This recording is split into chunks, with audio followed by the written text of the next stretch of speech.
Hey, what's going on, everybody? It's your boy, Mr. OG DFS, and this is my Cinco De Mayo Draftkings NBA Slate breakdown for Sunday, May 5th, 2019. Let's hop right into it, everybody. We got a lot to talk about today. At the point guard position, up top, you got Damian Lillard. He's $9,200 today. When you're looking for your player in terms of where you want him, in terms of value, you need at least 5 to 7x for the top guys at the very least, if you want to cash. So Dame Lillard put up a 51 last time. He's 9,200. So obviously he was a little over 5x last time. They are at home again, they did have it was a 4 overtime game, an instant classic. However, at this price point, still he can put up big numbers. He put up a 77 for it back against OKC. So Dame Lillard at $9,200 is definitely going to be one of the top options on the slate today. Um, Going back, you got Ben Simmons at $7,000. Ben Simmons, at that price point, all he got to do is get a 35, for him to hit value. As you see, he hasn't hit 35 one time in his past five, and that was five back at Brooklyn on April 20th. So Ben Simmons, that's definitely a good price for Ben Simmons, especially if he's on his A game, but he hasn't had a big game in a while. Jimmy Butler and Tobias Harris have been doing a lot of the load, have been handling the load in terms of scoring. So you definitely, I personally probably going to try to fade Ben Simmons, look elsewhere. For $100 cheaper, you got CJ McCollum. Obviously, he put up a 68 last time, but that was in 4 overtimes. If you give it, just a full 48-minute game, I could see him putting up last 5 games, he put up a 44 against at OKC.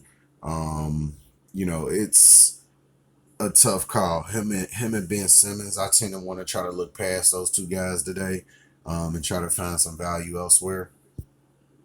Dropping down, starting point guard for Denver, you got Jamal Murray. Jamal Murray put up 54 in that 4 overtime game, but he put up a 43 back against Portland. Had been in the mid 40s a few back. His price point at 6,300, he does provide some potential value, but the player under him, the guy I think you got to look at it trying to bounce back today, is Kyle Lowry. He's 6,100. He put up a 35 two back against Philly. So he definitely, he had 20 points that day. He has it in him to perform well. So, Kyle Lowry at 6,100. Out of those guys in that price range between 675, I think Kyle Lowry has the best chance to have the best game today. Even though it's in Philly, I definitely could see him bouncing back at that price point. Malik Beasley at just $3,800. If you're looking for 5x, need him around the 20 points. Well, he's definitely been doing that lately. Got his last 3, he's been right there at that mark. So at 5x, you got Malik Beasley. They're definitely going to need his services in this game. He's been playing anywhere from 23 to 28 minutes. His last 3, $3,800. He's definitely a good value play on this slate. Fred VanVleet, $3,500.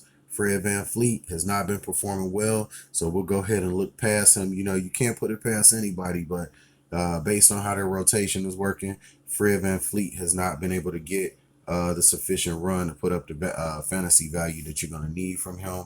Also, you got Monte Morris, $2,800.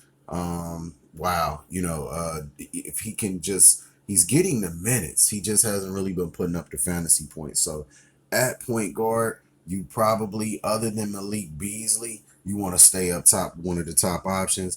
I probably personally would spend up for Dame Lillard because of his upside. So that's where I look at the point guard position.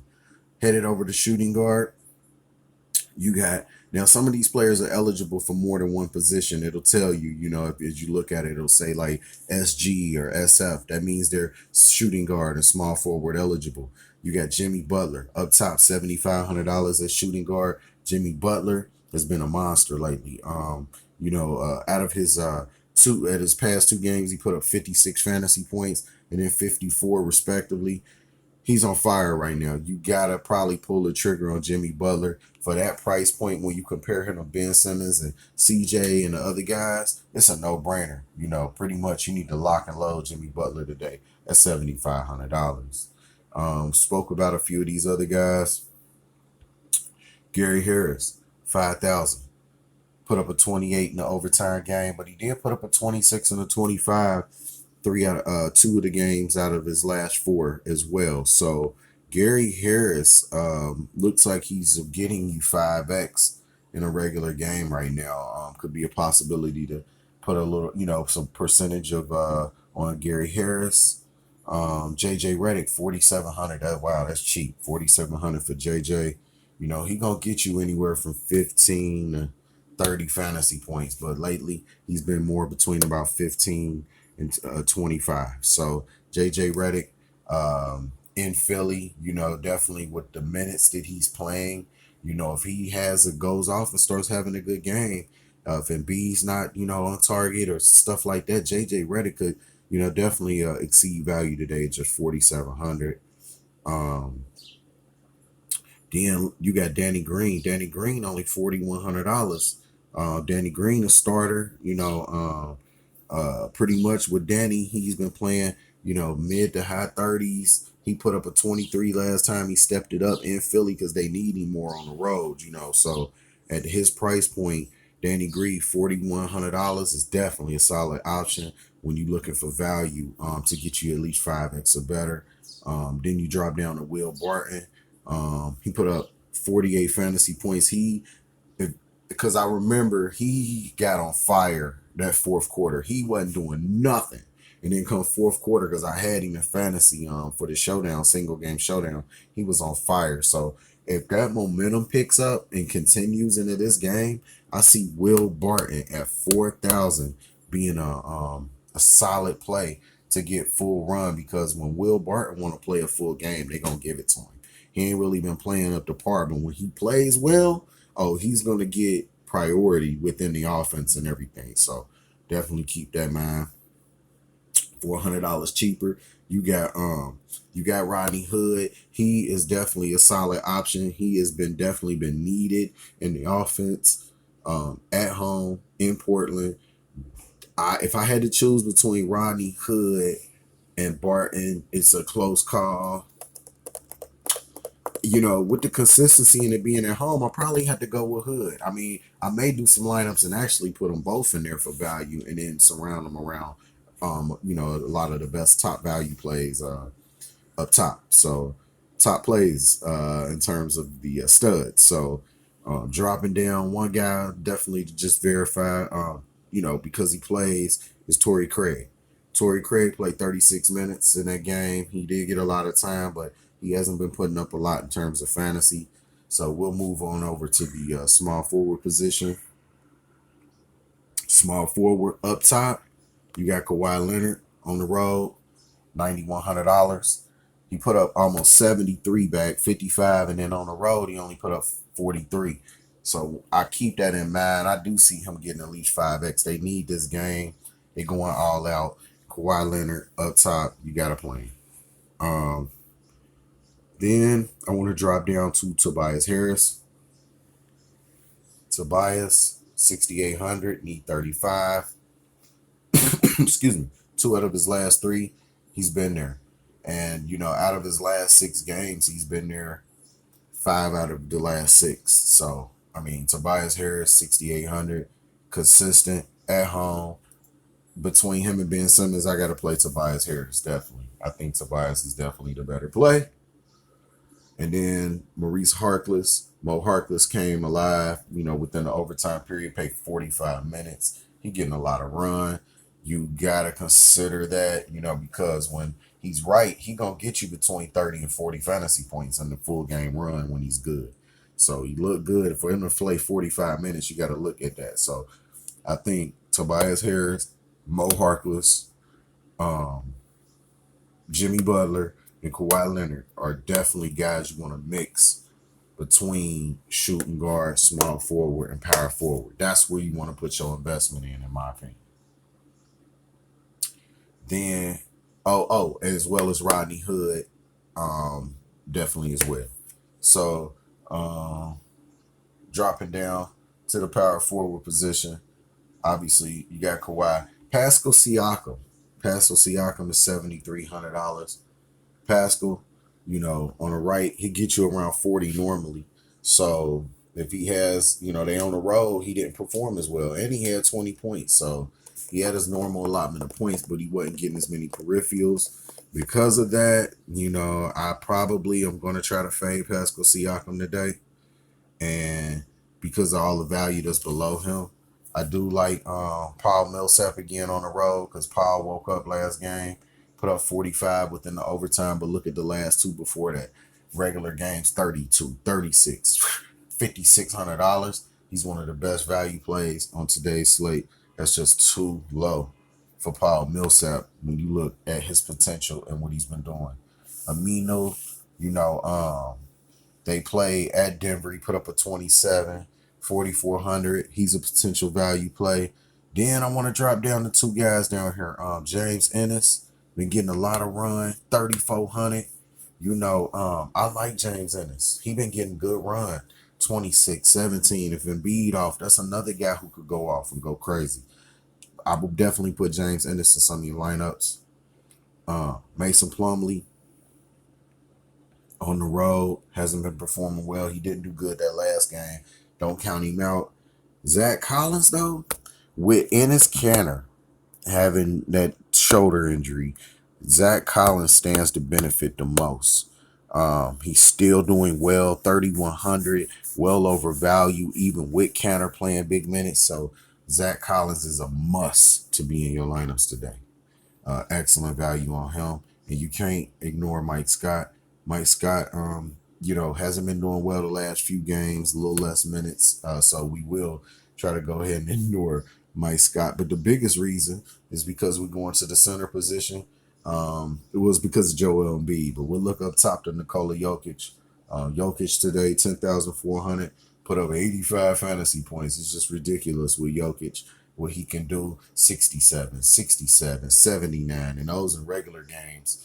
Time regulation game. So, Jokic definitely probably the top play on the road. Need this game. They got to win, must win. Nikola Jokic, 10-4, need to be in your lineups. Now, thing is if Joel Embiid going to play the way he just played last game, 61 fantasy points, Embiid looked like he back. He looked more mobile than he has in the playoffs. This is the best mobility he's shown. I like Joel Embiid, $9,300. You got to put him in your lineups today. Try to mix and match because I do consider health. So two guys that I'm like, okay, I know I'm going to put Embiid in lineups because he looked good. Kanter is a warrior. I love him, but you got to think how his shoulder might feel right now in terms of his potential production. And that's what I'm looking at there. So, definitely. And then, because he's got the questionable tag, when we look at his status for today, basically, we're going to have to you're going to have to stay on it, right? There's no latest updates that's showing anything at the moment. Last thing was yesterday around noon. So stay ablaze of Kanter. But then you also could drop down. You got guys like Marc Gasol, just $4,800. That's an excellent value play as well. And then in terms of Pascal Siakam, in terms of his tag, he's questionable as well. So you definitely want to stay on top of that. And then he's doubtful. So if he's doubtful, Serge Ibaka becomes him and Norman Powell, but especially Serge Ibaka becomes huge. Him and Marc Gasol, one of those two could go off. When you look at Marc Gasol, just $4,800, put up 25 fantasy points. So he already hitting value with Siakam playing. So Gasol, and then, you probably have to look at Ibaka because Ibaka only $3,600. He might be the steal of the slate. He might be one of the highest on too. So at 3,600, I definitely he's definitely probably could be the top value play today. I might pivot more towards Gasol. Just depends on what her ownership may be, but stay tuned for all the updates. If I was building a lineup right now, probably, if you want to try to see where the value may be, I probably would. I like Kyle Lowry to try to bounce back. You want that out of him. Definitely want to spend up for Butler. Definitely want to spend up for Kawhi, because another reason to go with Kyle is, he could have a big game with Siakam out too. They might look to him for the offense. So him and Kawhi could be key essential elements in that. And then also, I could go between, Millsap. I could go with Millsap or Harris. Definitely probably Tobias. And then at center, as well as Embiid did and Jokic, I think usage wise, probably would try Jokic. And then at guard, where could we go? How could we go? Yeah, so we might have to switch it up. Oh, let's say they did go ahead and give some time. I just seen value on Norman Powell. Who else we could go? I see Hood at 39. Let's say they did have him out, and then who's at 3,800? Malik Beasley could go with Ennis. Beasley playing a lot of minutes. They really need to win. There you go. Try that. So that would be a lineup. That's just something basic, Stay on Pascal Siakam, because if he is, then you could do a lineup like this where you could go with Serge and Powell, and they both get some rec, because Serge gonna get a lot of run, and then Norman Powell would as well. So stay tuned, to all the updates. It's your boy, Mr. OG DFS. I'm doing the slate breakdown for Cinco de Mayo. Hope everybody have a great and wonderful day. It's your boy OG DFS. Have a great day. Peace.